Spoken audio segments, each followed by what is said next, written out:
Hello my dear friends, you're in the Military Summary channel. In this short video we're going to discuss the most important events that took place during the previous night of the local time. We have lots of very interesting updates, so let's start. And the most important updates are coming from the United States of America, where, according to information we have, Manhattan Court declares former US President Donald Trump guilty on every single of the charges. So which confirms that the clashes, that the battle between Joe Biden, the current President of the United States of America, and the former President Donald Trump is getting more and more fierce. And according to the latest polls, according to information we have, Trump wins 312 to 226 over Biden. Biden understands that this is the vital question for him. He understands that if he loses, he's not the only one who will lose. Lots of people will suffer significant problems from Trump, because obviously after court, after all these charges, Trump will, let's say, revenge to not just Biden, but everybody who support Biden in the, let's say, in the next, president term of possible president term of this person. Furthermore, we have additional updates that Biden confirmed and allowed Ukraine to start attacking the territory of Russian Federation using the Western weapon. Currently, we haven't received any official statement about this, any official, report that Biden allows the sources. It may be something like rumors or speculation, but anyway, everybody start talking about this. Now let's move to Europe. We understand that, not we, that NATO understand, and Jens Stoltenberg understand that most likely, and that Trump will win these president elections. And according to this, he understands that most likely Trump will ruin everything that Joe Biden had relations. So that's why he tried, and NATO countries and European countries tried to find a solution how to continue support Ukraine even if Trump wins the election. So that's why Stoltenberg intends to ask the allies to allocate about 40 billion euros a year for military assistance to Ukraine. But for now, there is no, let's say, strict plan how these things are going to happen. But meanwhile, most of the Western countries, European countries, continue supporting Ukraine. For example, today the German defense minister promised Ukraine another package of military assistance worth 500 million euros. Furthermore, we got report that the authorities of Czech Republic allowed Ukrainians to use the artillery rounds, artillery shells, let's say, to attack the territory of Russian Federation. So another wave of escalation, and another state joined the club of countries that currently start, let's say, real clashes, real war with Russia. We're talking about the countries who allowed to bomb the territory of Russian Federation with their weapon. When talking about Italy, for example, they says no Ukraine to using Western weapons to strike Russia. So probably, let's say, Italy, Germany are the only countries, and of course Hungary, of course Slovakia, that's the single European countries who decided not to support Ukraine in the question of attacking the territory of Russian Federation.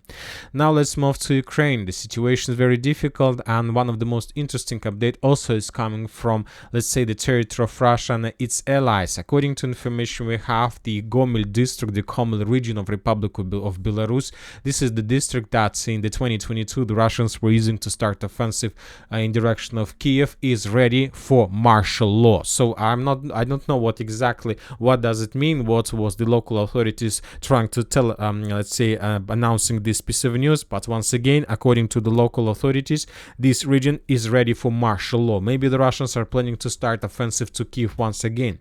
Very difficult to understand. When talking about the martial law in Ukraine, the mobilization process, today we got the terrible updates, terrible videos.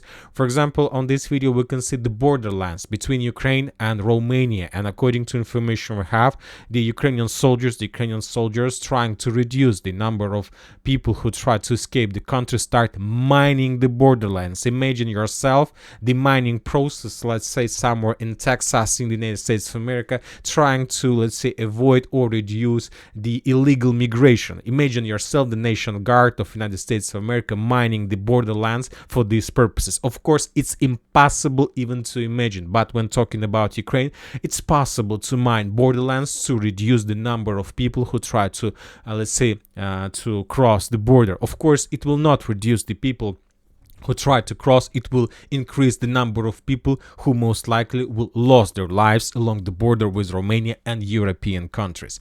Now let's move to Kiev. We have a lot of very interesting updates, and the most important is that during the previous night the Russians made another series of strikes all over the entire territory of Ukraine. It wasn't like a very big strike, just few explosions. For example, on this video we can see the results of another strike, just a small fire. According to information we have, most likely the Ukrainians managed to bring down the Russian missile, and the parts of missile, as I said, some territory on fire. Furthermore, Zelensky is in panic with his office because on the 16th of June they're going to be the Switzerland summit, peace summit handled by Ukraine, but most of the countries like Joe Biden, Xi Jinping are not going to join the summit, which makes this, let's say, event completely without any price, without anything that can change the situation in the world. But on the other hand, we receive report that Zelensky today is planning to move to go to Saudi Arabia, trying to find at least somebody who can support him, his summit, and so on. So we'll see what is going to be next. And before moving to the situation on the ground, I would like to remind you that currently already 12 countries have signed the security agreements with Ukraine. Most likely in the very near future, the United States of America is going to sign the final pact, and it's not going to be an agreement, it's going to be Ukraine-US security pact. Now let's move to the situation on the ground. During the previous 24 hours, the Ukrainians also conducted massive missile strike all over the entire Crimea. There were a lot of explosions, and mainly the Ukrainians were targeting the Crimean Bridge, or at least the area in the vicinity of Crimean Bridge, and they managed to get some results. First of all, we got some photos of destroyed ship. This is the ship that, as you can see, it's a very old ship, but this is very important ship, the ship that the Russians were using for redeployment of forces from main Russia to Crimea if something happens with the bridge. So this is like a railway ship, and as you can see, there is a railway here. This is the railway, and this is another railway. And if something goes wrong with the bridge, the Russian ships start moving from one bank to another and start redeployment of cargoes using exactly the ship and the railway ship. So that ship was damaged and destroyed. Furthermore, we got to report that Ukrainians during the previous night launched a drone attack, and as a result of drone attack, another oil refinery or oil depot, fuel depot, was damaged and destroyed. And according to information we have, this fuel depot that located in this area, Chushka, this is the village by the name of Chushka, was damaged and destroyed. Once again, as you can see, this area is located in the same area where the Russian railway ship was destroyed as well. So very interesting focus from the armored force of Ukraine. Obviously they have some plan and they have some interest in this area. Furthermore, few more drones were destroyed in the vicinity of the South Russia. Now let's move to Kherson direction. After the Ukrainians were forced to redeploy their forces further to Kharkiv direction, most of the marine brigades were experienced, FPV drone operators were redeployed to the north. After that, the Ukrainians in this area start suffering significant problems with supply and support, and with, of course, experienced soldiers. The Russians reported that as a result of FAB strike, they managed to destroy the base of FPV drones, and currently the situation from the Ukrainian side is very poor. So that's why the Russians decided not to stop on the achieved results, and the Russians began landing operation and special operation among the islands along Dnipro River. Currently the Russians are trying to expand their foothold, in front of Tyaginka, Ivanovka, so they try to capture and clear these islands, and of course to clear the islands in the vicinity of Krynki, trying to force the Ukrainians to fall back completely. Also, the Russians began operation in the islands in the vicinity of Kyzyomys with the purpose to establish complete control over this territory as well. And maybe the Russians do have some plans to cross the Dnipro River and to attack Kherson. Who knows? Now let's move further to the north in direction of Kharkiv and in direction of Vovchansk. We have a lot of updates. The Russians during the previous night conducted massive missile strike with Iskander. We have a lot of destroyed buildings. We have a lot of consequences of Russian attack, and according to information we have, the Russians tried to destroy the accommodation and the concentration of Ukrainian forces in the town. Furthermore, now let's move to Vovchansk itself. We have very important update, and one of the most interesting and important piece of news is that the Russians managed to break through the Ukrainian defense belt in the Citadel, and currently the Russians are clearing the area. And if this information is confirmed, then we can start counting days when the entire Vovchansk is going to fall. This is very important. Of course, before that attack, the Russians were pummeling the area heavily with FABs. Basically, the Russians won the Battle of Vovchansk using just infantry and FAB. The Russians weren't using the armored vehicles, tanks massively, just infantry, artillery, and FAB. So that brought the Russians significant result, and the Ukrainians currently have no way how to resist these tactics from the armed forces of Russian Federation. Now, let's move further. We have significant number of geolocations and updates between Kislovka, Kotlarovka, and Kupiansk. The Russians continue hunting, destroying the Ukrainian forces. Additional batch of videos was published from this direction with significant number of casualties among the Ukrainian soldiers.